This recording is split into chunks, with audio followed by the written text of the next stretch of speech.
I'm Millie Weaver, and you're watching the Millennial Millie Show. So, what role does big tech and data collection play in the coming social credit score system? Well, China already has been using a social credit score system there, but are we well on our way into an era where we are going to be faced with a social credit score system in the United States? You might think it sounds far off and like it's a science fiction movie line, but it's actually not, okay?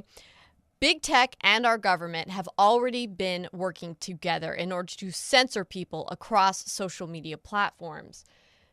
A news article from The Intercept recently came out, and it showed leaked documents which outlined the Department of Homeland Security's plans to police information on social media.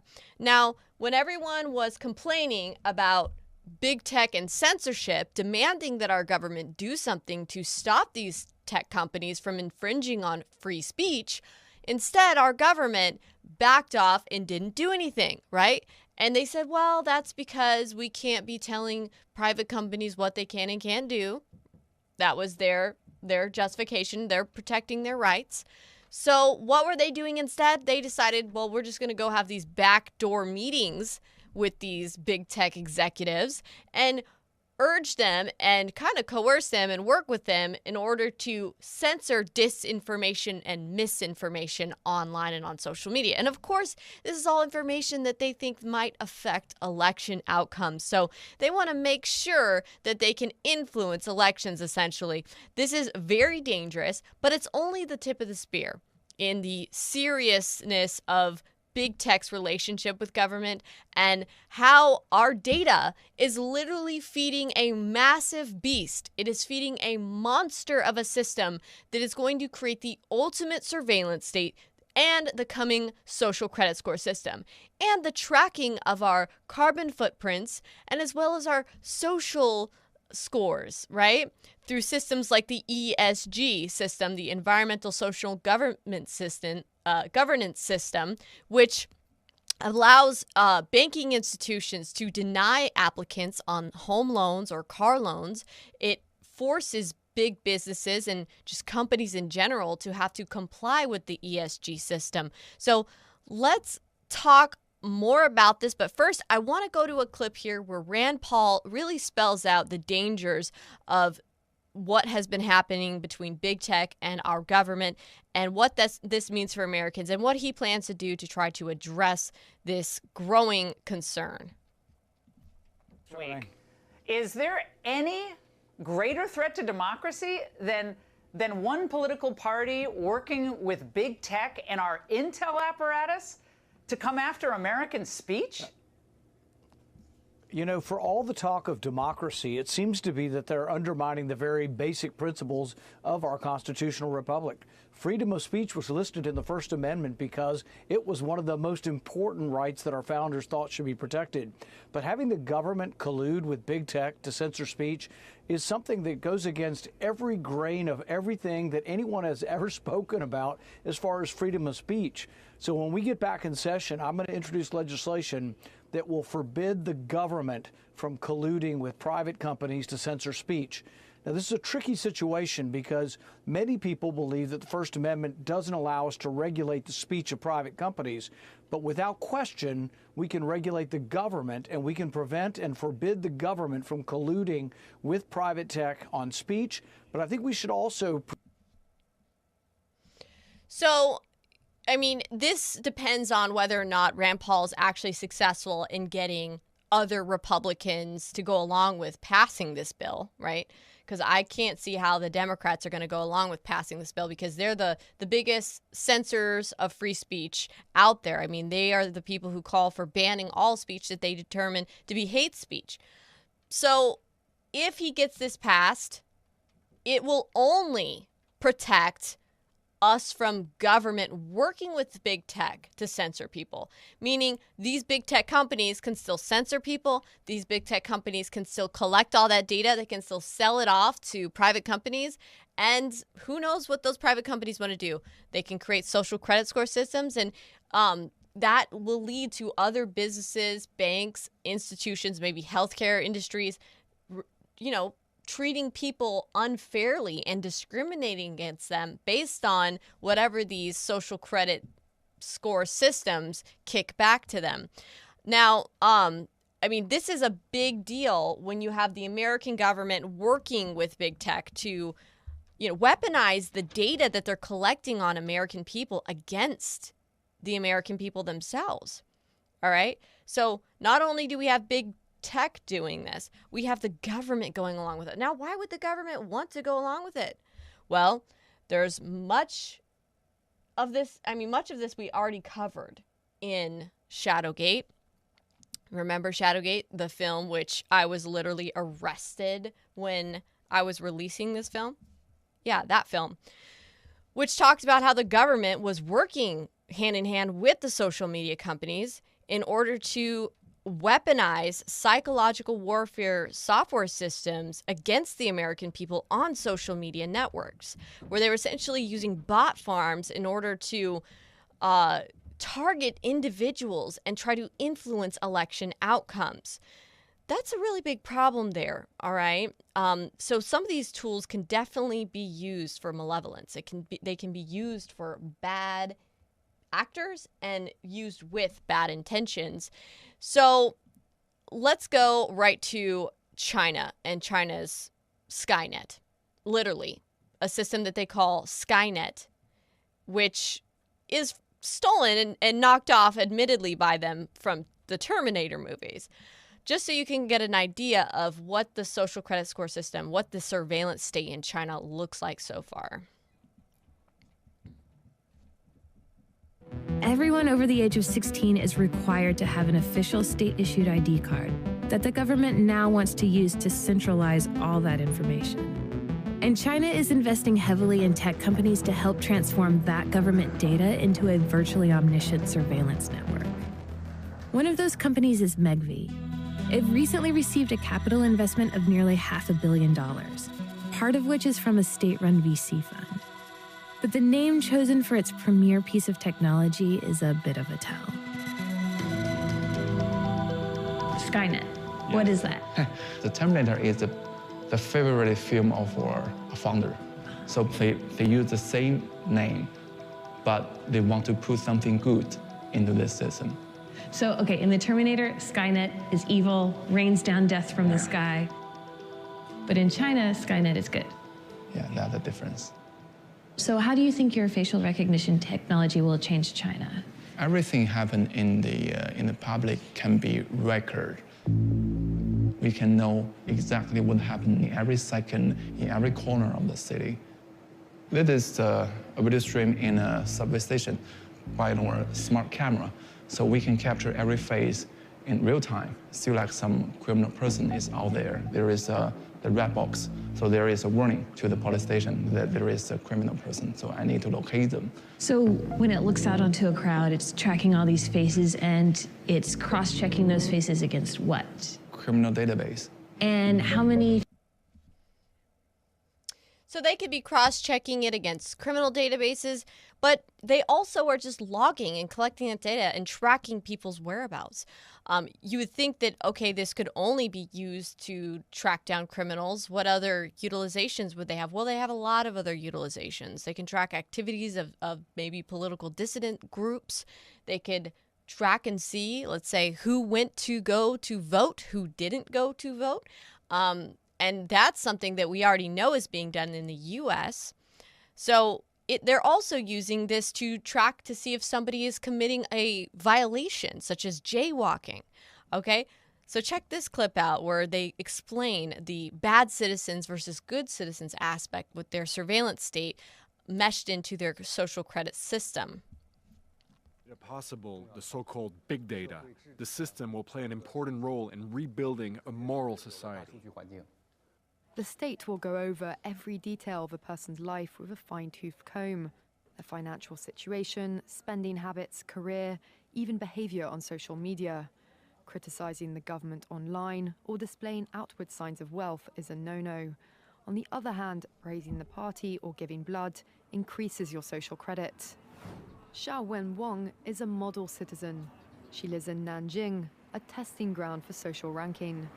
Married with a child, she has a job in a retirement home, no debts, and she wouldn't dream of jaywalking. As a good citizen, I respect the rules of the road. If I didn't, I'd lose points on my social credit.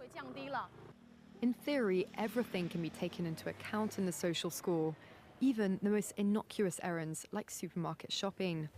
When Xiaowen Wang makes an electronic payment, her purchases tell the state a lot about her. Buying cigarettes would count against her. On the other hand, nappies show she's an attentive mother. Beer could indicate alcoholism. She'd be better off buying water. In this pilot city of 8 million people. So it's down to your purchases. It's down to what you're doing every single day of your waking life, what you're saying on social media. If you're posting more praising the government, praising the state, your social credit score goes up. If you're saying things that are bad about the government or the state or maybe a particular politician, it goes down. This is incredibly dangerous. And I know that in some ways I'm preaching to the choir here because I know that many of my followers, listeners, people who follow these live streams, you guys know that that's a serious threat to our freedom. Okay, any type of surveillance state like that, it's a serious threat. And when it's affecting people's lives, meaning if you have a bad social credit, you can't get a train ticket, or you can't book certain hotels, or maybe you get denied for loan applications, or maybe you get denied going to university as a kid just because you were a kid and you did some things that, you know, I mean, how many people out there might, if they had this social credit surveillance state back then, not have gone up to be doctors or lawyers or, you know, distinguished, respect people that went to university. So this is a serious, serious problem, okay? And so, I mean, there are television series out there that already kind of show the possibilities of what that social credit score system could look like. But really and truly, we're starting to see it here today. And we're actually starting to see our own criminal justice system utilizing the data that's collected online through private companies in order to beef up the surveillance state and even to make decisions that would affect inmates, decisions whether to release somebody or whether to not release somebody. So let's go ahead and go to this video. Criminal justice system are nothing new. From the war on drugs, the use of force in policing, to the sentencing process, studies show that people of color and low-income residents are disproportionately impacted. So why not leave the tough decisions to an algorithm that knows no race or income? It may sound like something straight out of Minority Report, but artificial intelligence is already being used by police stations and courtrooms across the country. I'm sure you all understand the legalistic drawback to pre-crime methodology. Here we go again. Some believe it will increase objectivity, while others worry the tech will simply exacerbate our pre-existing biases. Policing up until now has not been a very data-driven profession. That's why Predpol was founded, to take large data sets of crime data, apply machine learning to it, to then try to figure out the highest risk locations for specific crime types each day and each shift. Predpol has been around since 2012. It's in the business of place-based predictive policing. That is, using algorithms trained on past crime data to anticipate high-risk areas.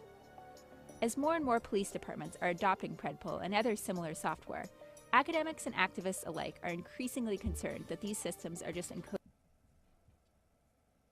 So this is the classic Hegelian dialectic, right? Problem, reaction, solution, where the initial problem, you have the left really championing this cause, saying that policing is bias, that policing is racist.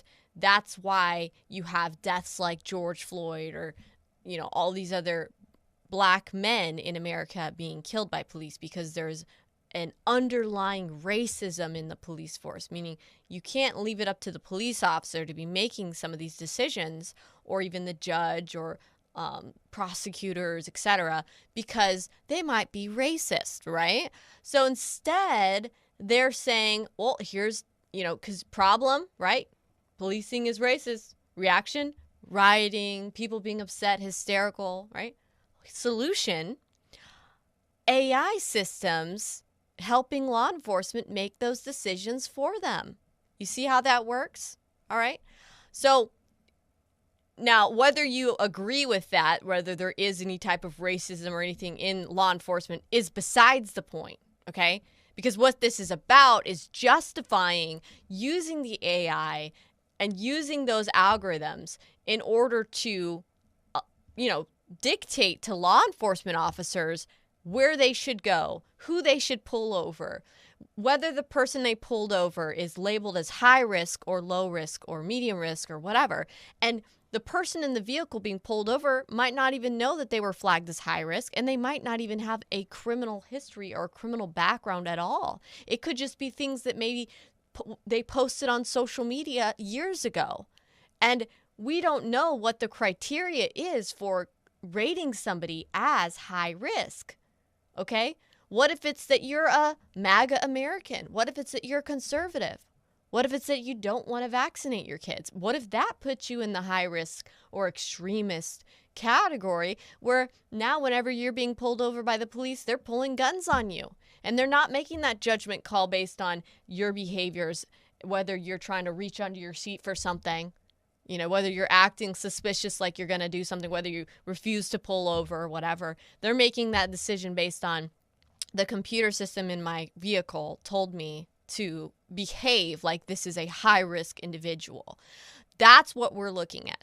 We're also looking at judges using AI systems, which they're already starting to use these AI systems to make judgment calls on whether or not to let somebody out on a PR bond, meaning a personal reconnaissance bond, whether that person's likely to show up to trial or show up to their court dates.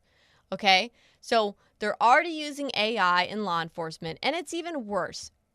Okay, you think that's the tip of it, but it's not. It's even so bad as that law enforcement companies actually have been using and utilizing stingray systems. Essentially, there are systems out there that literally collect your cell phone data. They intercept your text messages, your content you're sending before it reaches the cell tower, and private companies collect that data. Then it goes off into the hands of law enforcement. There are tools that law enforcement officers have at their hands that, really and truly are pretty dangerous technologies that, you don't think law enforcement should have. So let's kind of go to this clip right here so you can get a better understanding of that. Here or at one of these, it doesn't matter. This can find you. The common name, Stingray, technically a cell site simulator. First developed for military use, it's made its way into local law enforcement. It can track a person down to the room they're in if they have their cell phone on them. Stingrays turn these into homing devices, and that's just the beginning. These are tracking devices. This is emitting a signal. This is GPS. Mike Mino with the North Carolina branch of the ACLU has been watching the spread of stingrays for years. It's my understanding that the software that a lot of these devices use is capable of capturing things like your text messages, the numbers you're calling and receiving calls from. We know for sure they're getting people's location. Here's how it works. Cell phones are always trying to connect to nearby cell towers. A stingray acts like a cell tower decoy.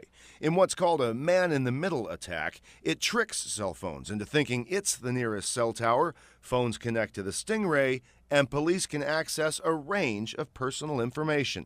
But they don't just get intel on one phone. Every phone nearby is forced to divert to the stingray. Calls are passed on to a real cell tower.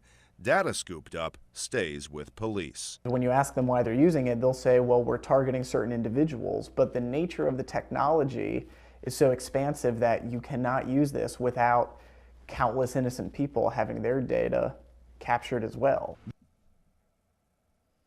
So, clearly law enforcement has these tools at their discretion, and what they're doing with it, that's another story. See, it all sounds nice and fine if it's under the theory of that they're just using it to go after, maybe human traffickers or child traffickers or actual criminals, violent criminal gangs, whatever, right? That makes sense. The problem is when you have a government that is out of control, that is full of tyrannical people that think that they know best and that you don't have a right and that the Constitution is just a piece of paper, that's when there's a problem, okay? Because who do you think they're going to be targeting? Are they really just going to be targeting those human traffickers or drug smugglers? No, they're going to be tracking and targeting their political opponents, as well as any political dissidents that try to speak out against the power, the government power at hand. So clearly that's a problem there. But now that's the aspect of big data and our government. But then there's the aspect of big data and these private companies. And what are these private companies doing with your data, right? So let's take a look at this video right here. There's always danger involved in it. I'm very concerned that the people that are spending most of the time right now speaking and focusing and thinking about big data are large companies and governments. And that's fine, but this is going to affect our lives, our parents, our kids, and I think we should all be involved in this conversation right now. I'll give you one example why. Somebody told me last week that there are banks that when you apply for a loan, if they try to look at your Facebook page, if you haven't, cloaked it, and if you listen to rap music, they will lower your rating score. But there are people making decisions, writing algorithms, putting laws, sort of software laws in place that with no regulation and no oversight, and this is some well-meaning programmer who thought, oh, I'm going to protect my bank. But you don't even know this happened. So all this data that we're now generating out in the world, why is it that everybody's using this data except us? There's an example in my book, Human Face of Big Data, of a gentleman who has a wireless pacemaker. So throughout the day, his pacemaker transmits his data to his doctor. So he decided that he would measure his exercise, his sleep, his alcohol consumption, and then see if he could map it against when his pacemaker kicked in. So he called the manufacturer and said, could I have a copy of the data you've been collecting about my heart for the last 6 months because I want to see if any of my behavior affects it. And they said, sorry, sir, this is our proprietary data. He said, wait a second, this is my heart. You've been collecting data about my heart. And they're refusing to give it to him. So that's an interesting story about him in particular, but it kind of speaks to this larger issue of who does own our... Right, who does own our data, right? I mean, you would think that you'd have some kind of ownership over that data. I mean, just the story there where you have this gentleman who they're collecting all this data on his heart, on his, his vitals essentially, and he doesn't have access to it. He's denied access, but they have it. Now, what's to stop those companies from selling it to insurance companies? And then this guy's insurance rate goes up, right?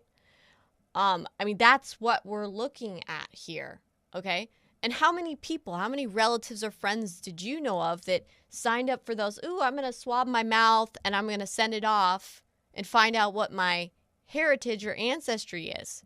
Only then to later find out that those companies were selling off the DNA and the data, your genetic information, selling it off to other companies, maybe even governments, who knows? What could that data do in the wrong hands? I mean, could you imagine if Adolf Hitler had genetic swabs of all the people living in his vicinity, what he would have done with it at the time? Just saying, okay? These are the things we kind of need to be thinking of when we're thinking of we are just allowing these companies to violate our privacy. We are giving them our data, giving them everything, even our biometrics. How many people have been using the fingerprint scanner on their phones or retina scanner, facial scanning? I mean, this might come back to haunt us later on. And that's basically what I'm pointing out here is we need to stop giving our data away for free. We need to stop allowing companies to collect all of our data. But what are we going to do? Are we going to just turn off all the devices? I mean, that's between you and your family, and I know I've talked many times on here about QUX, right? Why? Because it was specifically created to address these problems. There's currently no other alternative out there. We hear of a lot of other conservatives out there making social media companies, but you don't hear anyone addressing the actual serious threat, which is our data collection, which is our privacy is being sold away, which is emboldening and feeding the massive surveillance state in the coming social credit score systems, the coming ESG system, and the coming carbon footprint tracking system that they all want to have us on in the name of climate change. All right? So if you guys don't know about QUX, go check it out because it's literally launching. It is launching right now as we speak. Check out the new website, guys. So with QUX, which right now it's a TV box, all right? So you plug it into your television, much like an Apple TV or Roku. You can create an account, you can go live, you could become a content creator, you could become a merchant, you can sell things on there. None of these other stores out there, right, where they sell your data off and then you get undercut by, big companies making cheaply made products in China. No one knows your analytics but you because QX isn't built around collecting data. It is built around protecting you, protecting your privacy. The system is a private hardware network where they're literally they're working toward building out a new internet. Okay? It is a huge deal. You could also become an advertiser. Say you're a merchant and you want to advertise your company. You could work and send an advertisement campaign to a content creator. Okay? It's so that we can all engage with private encrypted transactions in a system outside of big tech scope, outside of the surveillance state's scope. How do you engage in the private transactions? You use the QUX tokens right here, guys. Private purchases, genuine security, and no blockchain. Problem with crypto and blockchain, everything is chained together. Every transaction is tracked. The exchange is all collected. That's feeding into big data, okay? But with QUX, these tokens are what allows you to engage in a medium of exchange where you can have private encrypted transactions. And then when you're done with the tokens, you just cash them out into USD, right? That is insane. So get your QUX TV box today. Break away. Get off of their devices. Get off of their system. They're collecting your data, building out your virtual avatars to fit into their AI systems to be able to predictively analyze how the public will respond to events such as J6 or 9/11 style events, how the public will respond to an election result, right? How the public's likely to vote. They have all that data because we are giving it to them on devices that are meant to collect it. QX is not meant to collect data. It's not even built the same way that most devices are built, where they literally are data loggers. QX is not built around that. It's revolutionary. Get on it today. You can make a purchase here. Click buy now, and you can get your QUX box. Use promo code Millie, and you will get $15 off your QX device. They also have a new remote as well if you want to get the new updated remote. The new updated remote will come in the package with this box, but that's just in case you want to get an extra remote or anything else. But yeah, guys, this is huge. This is revolutionary. You're not going to want to miss out, okay? I've already been talking with a lot of big-time people here, and people are getting in there. They are getting their portals set up. I've already been live streaming. In fact, I'm live streaming on QX right now to the QUX box owners already out there, all right? And so with coming censorship, I know that, hey, I might get banned off of YouTube. I might get banned off of some of these other platforms soon, but I know I'm going to be able to be on QUX. In the future, I might be banned off of using maybe an Apple phone. Maybe I'll be banned off of using an Android phone, right? But I will not be banned from using a QUX device, okay? So this is the future. A lot of other app companies are now getting on the QX App Store. This is a replacement to Apple TV or to Roku or these other devices. But what's cool about it is any of you can actually build out and create your very own portal on there where you can put your content sell your movies if you make movies, sell your videos if you make your videos, or just run ads on your videos, and you can monetize that. And you actually will make way more than you would on YouTube or some of these other platforms. And you can have more direct relations with the advertisers and with the merchants. It's revolutionary, guys. Get on there. It is all about data, privacy, right? You don't want anyone collecting your data. You don't want anyone selling your data. You want to be protected from the coming system. You want to be protected from the social credit system. And this is what allows people to engage around it, okay? So check it out, QUX.TV. Get your QUX boxes today. They are available. All right, guys, I hope you guys enjoyed the show. And definitely, I would encourage all of you to look up and do your own research about big tech. Do your own research. There's so much out there that I couldn't get through in the time period I had today. But I highly encourage you guys to really do the research so that you can protect your family and your kids from whatever they have in store for us planned in the future, okay? You know, the best advice I could give parents out there is keep your kids off social media and off the internet. We don't know where they're trying to go with all the cancel culture nonsense and the coming social credit score. But what we do know is that we should be protecting ourselves, protecting our data and our kids. All right, guys, I'm Millie Weaver.